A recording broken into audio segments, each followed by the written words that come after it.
Tuhan bersamamu.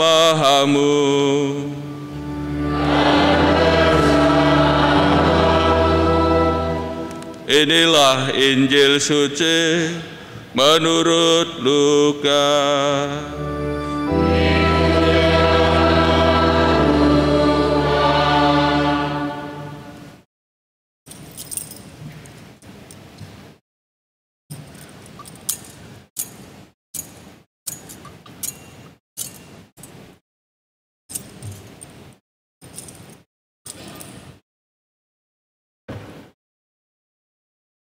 Setelah mendengar berita kelahiran penyelamat dunia, para gembala cepat-cepat berangkat ke Bethlehem.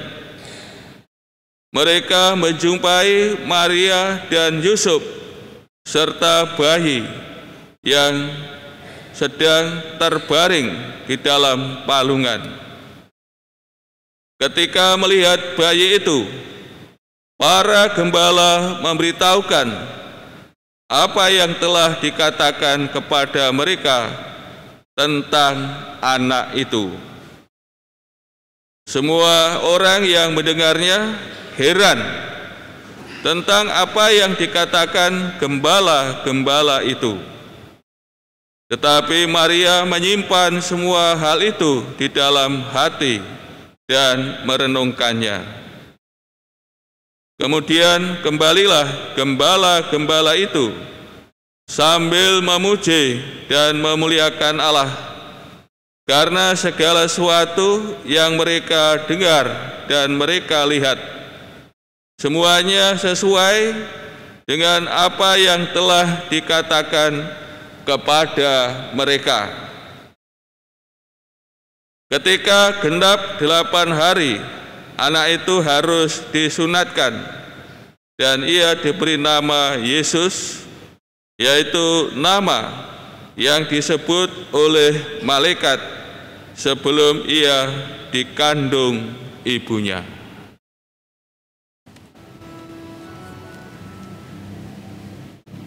Demikianlah sabda Tuhan.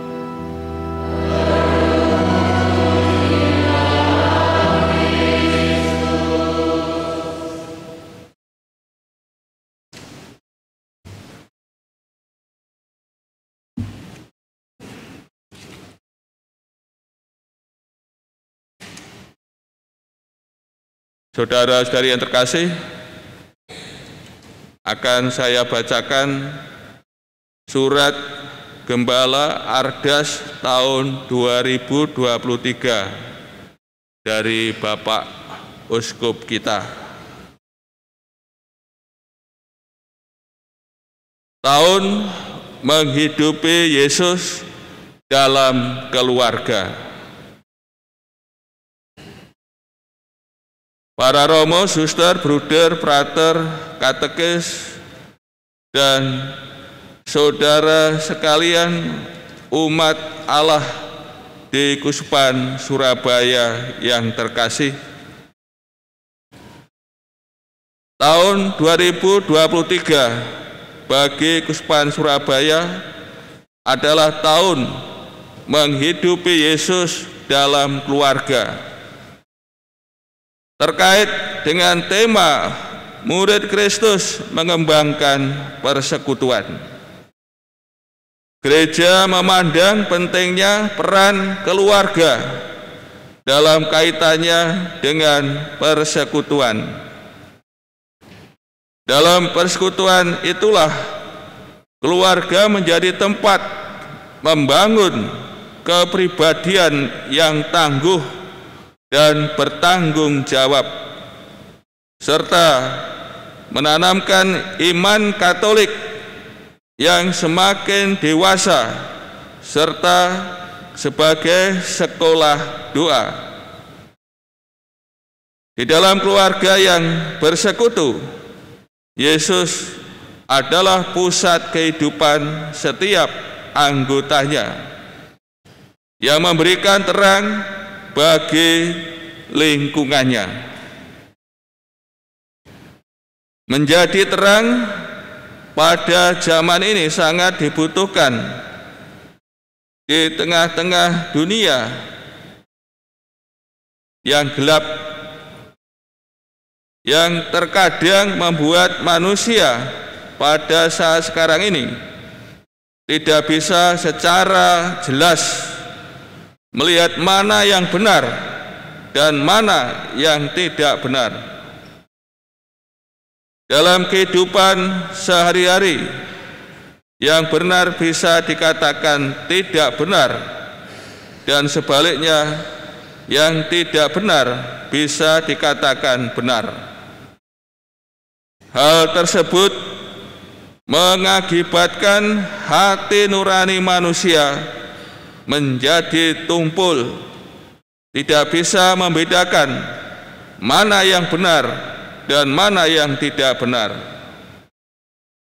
Apalagi sekarang ini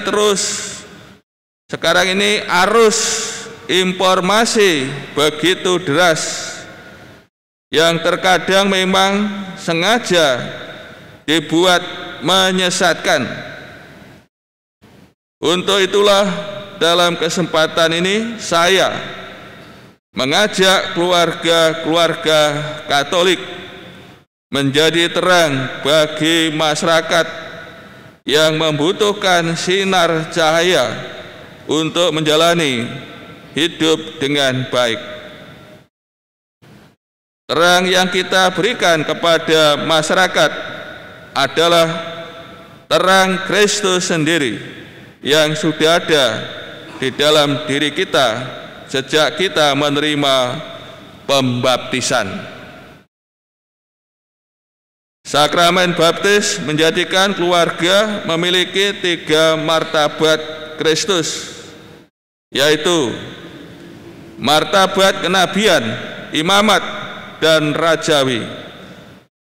Anugerah martabat kenabian menjadikan keluarga mempunyai tugas mewartakan Injil.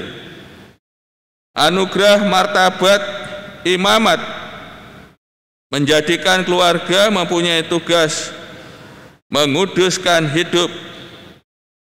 Dan dengan anugerah martabat rajawi, keluarga dimampukan untuk melayani sesama.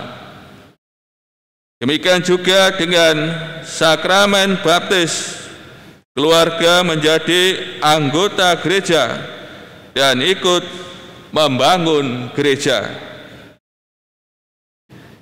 Hidup berkeluarga tiada lain juga mengambil bagian dalam hidup gereja sebagai suatu persekutuan dalam kurung koinonia, doa atau peribadatan dalam kurung liturgia, pelayanan dalam kurung diakonia, memberi kesaksian dalam kurung marteria, dan pewartaan Injil dalam kurung kerigma. Untuk itulah keluarga menjadi eklesia domestika atau gereja rumah tangga. Bandingkan pedoman pastoral keluarga halaman 15 Obor tahun 2017. Keluarga disebut sebagai eklesia domestika, sangat memberi arti bagi kita. Karena gereja sebagai persekutuan murid Kristus, demikian juga setiap keluarga Kristiani juga sebuah persekutuan. Masing-masing dari kita menerima anugerah persekutuan dengan Yesus melalui sakramen baptis. Dengan janji perkawinan, seorang pria dan seorang perempuan membentuk persekutuan hidup dalam cinta kasih yang mesra dengan tujuan kesejahteraan keluarga serta adanya keturunan. Bandingkan KGK 1660. Gereja mengajarkan bahwa dalam sakramen perkawinan, relasi mesra antara suami istri merupakan relasi Kristus dengan gerejanya. Lihat Efesus bab 5 ayat 22 sampai 23. Maka dalam keluarga, Kristuslah sumber kekuatan suami istri. Untuk itu setiap keluarga Katolik hendaknya terus menjalin relasi yang semakin akrab dengan Kristus dalam doa, sabda, serta dalam sakramen-sakramen. Lihat buku Arah Dasar seri Mupas tahun 2019, buku 1, halaman 21. Saudara sekalian, umat Allah yang terkasih, pada kesempatan ini saya perlu menyampaikan bahwa gereja membutuhkan imam-imam yang baik, khususnya di Keuskupan Surabaya, yang sungguh-sungguh dengan tulus dan ikhlas mau melayani umat dengan penuh kasih. Imam yang rela mendengarkan dan mudah dicari umat. Untuk itu, gereja membutuhkan keluarga sebagai tempat bertumbuhnya benih panggilan. Kalau dikatakan bahwa keluarga adalah sebuah lembaga, maka keluargalah yang menyiapkan pribadi-pribadi manusia yang unggul, iman yang dewasa seperti dicita-citakan dalam arah dasar, dan itu menentukan kualitas iman gereja di masa yang akan datang. Anak-anak lahir dalam sebuah keluarga dididik dalam nilai-nilai Kristiani oleh orang tua. Bila orang tua mendidik anak-anak penuh kasih dan ketulusan, maka ketika dewasa anak-anak juga akan berkelimpahan kasih.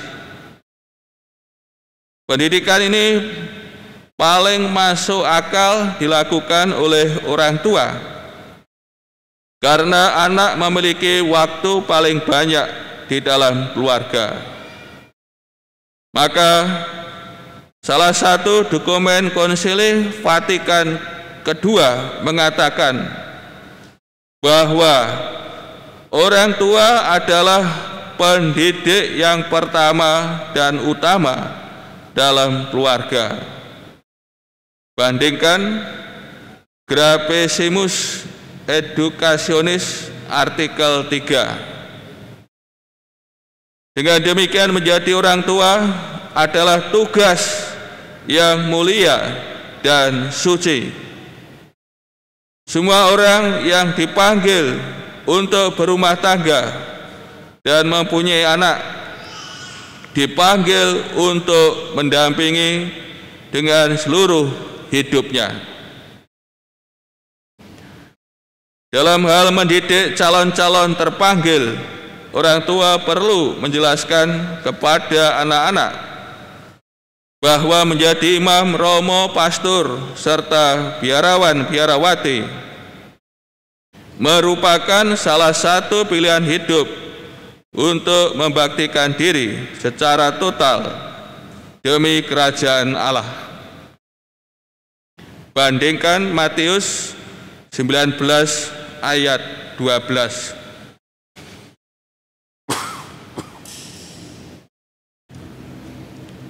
Oleh sebab itu, di dalam keluarga sebagai tempat persemian benih-benih panggilan menjadi imam dan biarawati.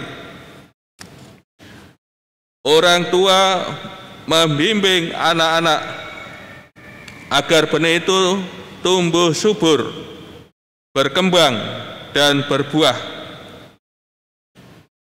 Maka perlu keteladanan iman, harapan, dan kasih. Memang saya menyadari bahwa untuk menjadi seorang pastor yang baik tidaklah mudah.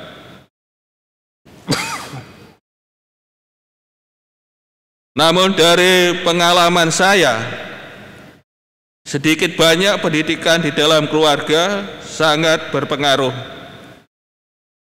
Demikian juga relasi yang baik antara seminaris, para guru, romo formator, dan orang tua juga tidak bisa diabaikan. Maka perlu dibangun relasi yang semakin baik antara lembaga pendidikan calon imam dan keluarga seminaris. Bapak, Ibu, saudara-saudari yang terkasih, sedikit saya sampaikan mengenai sidang konferensi Wali Gereja Indonesia tahun 2022. Kami bersyukur bahwa para Bapak Uskup bisa hadir mengikuti pertemuan di Gedung Pastoral Bumi Silih Asih, Bandung. Tema pertemuan KWI tahun ini adalah berjalan bersama mewujudkan persekutuan, partisipasi, dan misi. Tema tersebut ada kaitannya dengan Sinode para Uskup sedunia pada bulan Oktober tahun 2023. Saya mau mengatakan bahwa apa yang telah kita rintis sejak tahun 2009 dan tahun 2019 sangat mendukung tema di atas. Menghidupi Yesus dalam keluarga merupakan elemen yang bisa dirasakan dalam membangun persekutuan. Bunda Maria, Bunda Allah, penolong abadi, kami mohon perlindungan-Mu untuk umat di Kuspan Surabaya. Teguhkanlah dalam iman, harapan, dan kasih agar mampu melaksanakan arah dasar Kuspan dengan baik. Selanjutnya saya mengucapkan kudus selamat merayakan Natal tahun 2022. Selamat merayakan pesta keluarga dan selamat tahun baru 2023. Surabaya, 8 Desember tahun 2022. Berkat Tuhan, Monsinyur Vincentius Sutekno Wisaksono, Uskup Surabaya.